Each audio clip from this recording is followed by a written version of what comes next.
Patrick.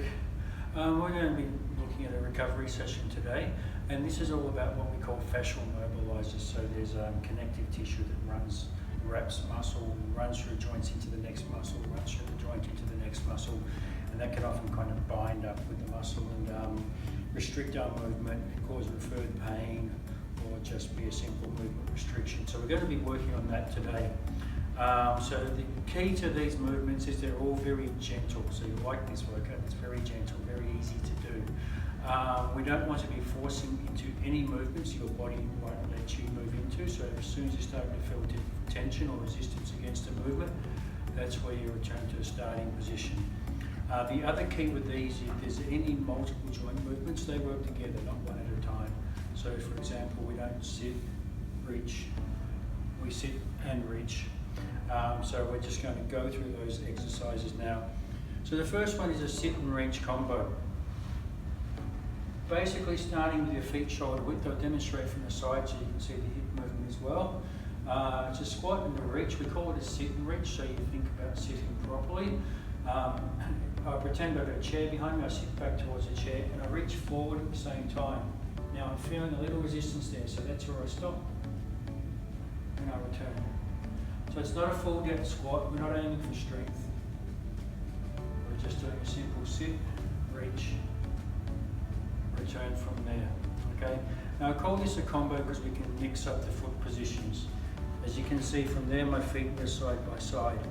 I can take one foot forward, about a half foot length, and I can turn it in. So I turn that in, I keep my hips and shoulders facing forward, and I sit and reach, not my knees.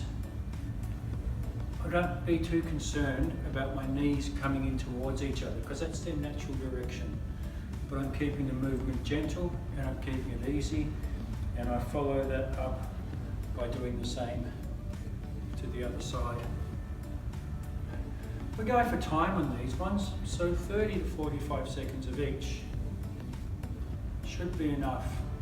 If you have a little bit of time on your hands and want to work a little bit more of those inner thighs, we can step out, so the toes point out, and we can sit and reach straight down the middle there. Okay, and then we move on to our next one, which is a split stance.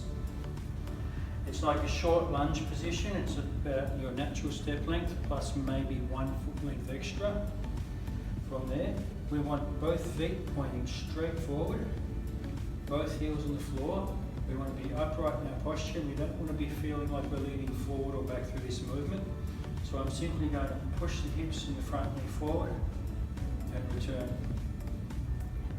And if I'm feeling any resistance, maybe up in the thigh here or the hip flexors, maybe down in the calf, if I'm feeling any resistance to that movement, that's where I stop and return.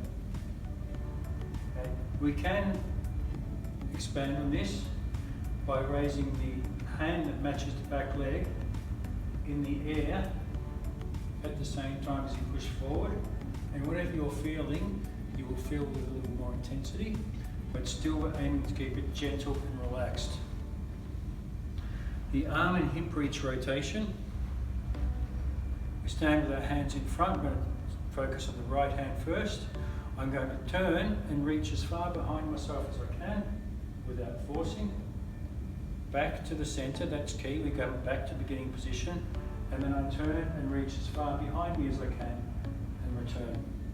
The main points are here as we return each time. It has to be a full reach and return, and our feet stay solid on the floor, but whatever your body has to do around that, you let that happen. And we continue that. I'm demonstrating just the reach phase, okay? We can do cross phase, we can do the reach behind and the reach behind. So it's your choice whether you just turn for 30 or 40 seconds and then do the open up for 30 or 40, or whether you do the whole movement. That's totally up to you. Last one is hip swing. We need a wall for this, so we'll come to the wall over here. Any way you can place your hands on the wall at about chest height. From here, the key here is I'm not doing push-ups, so I'm not bending the arms, they stay locked out straight. I lift one knee up to about hip height, and I angle it across the body and out to the side. If I keep my arms locked, if you're able to come and get a really close look, you'll see a lot of movement happening across my upper back, as well as through my hips, knees and ankles. And then we swap, do the same to the other side. So just to repeat, the aim here is to do about 30 to 45 seconds of each one of those, and that can either free you up for really good movement in a workout that follows up from that. It could free you up for spending some time in the garden, going for a walk, playing with the kids, or it could just relieve things like back pain, bit of knee pain, bit of ankle pain, any little aches and pains that you might have.